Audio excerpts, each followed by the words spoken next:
एकनाथ शिंदे यांनी हणमंत जगदाळे यांना दिलेला शब्द पाळला.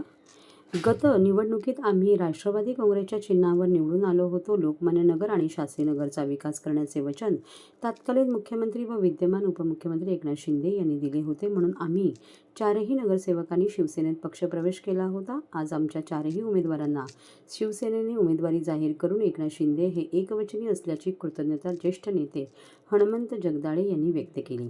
शिवसेना पक्षाने आज ठाणे महापालिका प्रभाग क्रमांक 6 मधून हणमंत जगदाळे आणि त्यांचे कार्यकर्ते प्रशांत राजा जाधवर, सौ सरिता दिगंबर ठाकूर, सौ वनिता संदीप घोगरे यांना उमेदवारी जाहीर केली आहे. उमेदवारी अर्ज दाखल केल्यानंतर पत्रकारांशी संवाद साधताना हणमंत जगदाळे यांनी एकनाथ शिंदे यांचे आभार व्यक्त करत प्रभागाच्या विकासाचा मार्ग आता मोकळा झाल्याची भावना व्यक्त केली.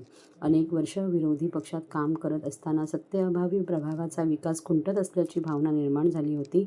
यामुळे मी आणि माझ्या तिन्ही नगरसेवकांनी एकनाथ शिंदे यांच्या नेतृत्वाखाली शिवसेनेत प्रवेश केला.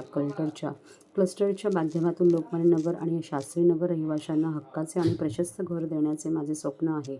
विरोधी पक्षनेता असताना एकनाथ शिंदे यांच्या खांद्याला खांदा देऊन मी क्लस्टरसाठी प्रयत्नशील होतो. त्याची स्वप्नपूर्ती होत क्लस्टरचा विकासाचा नारळ एकनाथ शिंदे मुख्यमंत्री असताना फुटला आहे. लवकरच 1 वर्षाच्या आत पुनर्विकासाचे काम सुरू होईल, अशी ग्वाही हणमंत जगदाळे यांनी दिली आहे.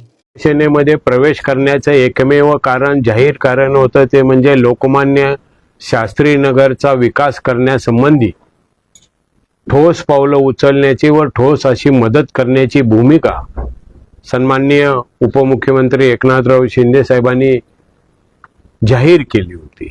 फक्त जाहीरच केली नव्हती तर प्रवेशाच्या दिवशी सर्व नागरिकांच्या समोर त्याचं निश्चित प्रकारे त्यांनी ते निवेदन सुद्धा केलं होतं.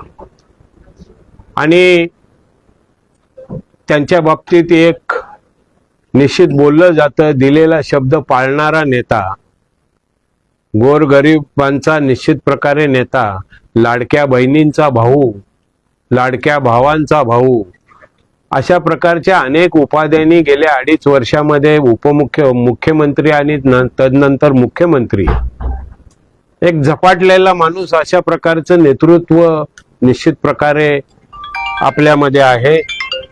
आणि कर्मधर्म संयोगाने हे नेतृत्व ठाणे शहरातलं आहे.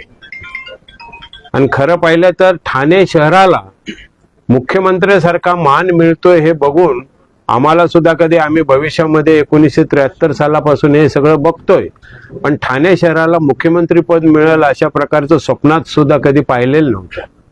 आणि त्यांच्या कर्तृत्वाने त्यांनी मुख्यमंत्री पद घेतलंच नाही तर ते अतिशय चांगल्या प्रकारे चालवलं.